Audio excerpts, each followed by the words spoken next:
করতে বসেন, প্রস্রাব করতে বসার পরে প্রস্রাবটা ক্লিয়ার হতে চায় না, মানে যতক্ষণ বসে থাকেন মনে হয় যে হবে হবে এরকম হবে হবে, এরপরে উঠে আসেন মনে হয় যে একটা অতৃপ্তি থেকে যায়, যে মনে হয় যে প্রস্রাব চলে যায়, প্রস্রাব রয়ে গেল। ওই জায়গায় আজমে রয়েছে মনে লাগতেছে। হ্যাঁ, কিন্তু আসলে আর হয় না, মানে আবার একটু পরে আবার হয়, মানে 10-15 মিনিট পরে গেলে আবার হয়, কিন্তু আর খুব বেশি হয় না।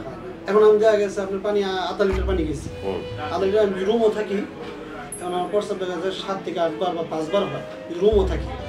আমি যদি বাইরে যাই, আমি তো সমস্ত দিন প্রস্তাব না করবো সমস্যা নেই, যদি আমি প্যান্ট ওই ভেজ জাতীয় প্যান্ট করি, আর যদি এই জাতীয় প্যান্ট করি আমার জন্য কমফোর্টেবল হয়, খুব ভালো লাগে, বা ট্রাউজার এগুলো পরি। এবং প্রস্তাবের যে সমস্যাটা, ওই জায়গায় অনেক গন্ধ ছিল, আবার যে জ্বালা পোড়াটাও ছিল। এখন আমার এক সপ্তাহ আসছি না, আমি ওই জ্বালা পোড়াটা হয় হালকা হয়, কিন্তু ওই টিপটিপ করা যে হালকা টিপটিপ করে পরে দেখা গেছে জামা কাপড় আবার পাক হয়ে যায়, নষ্ট হয়ে যায়, নামাজ পড়ার সমস্যা, এটা আমার অনেক দিন যাবত হইতেছে। মানে ঘুরে ফিরে কথা হলো যে আপনার প্রস্রাবে একটা ট্রাবল আছে, হয় গন্ধ হয় অথবা একটু পানি কম করে জ্বালা করা শুরু হয়, বিশেষ করে যখন আপনি সৌদি আরবে থাকেন তখন জ্বালা করা হয়ই বেশি অনেক, এবং পানিটা পাইতে পারি পরে মনে হয় যে আপনি মুসলমান, আপনাদের ওযু করি ওযুটা নষ্ট হয়ে যাচ্ছে, তার মানে প্রবলেম কি, প্রবলেম আছেই। এখন এই আচ্ছা আল্লাহ ভরসা।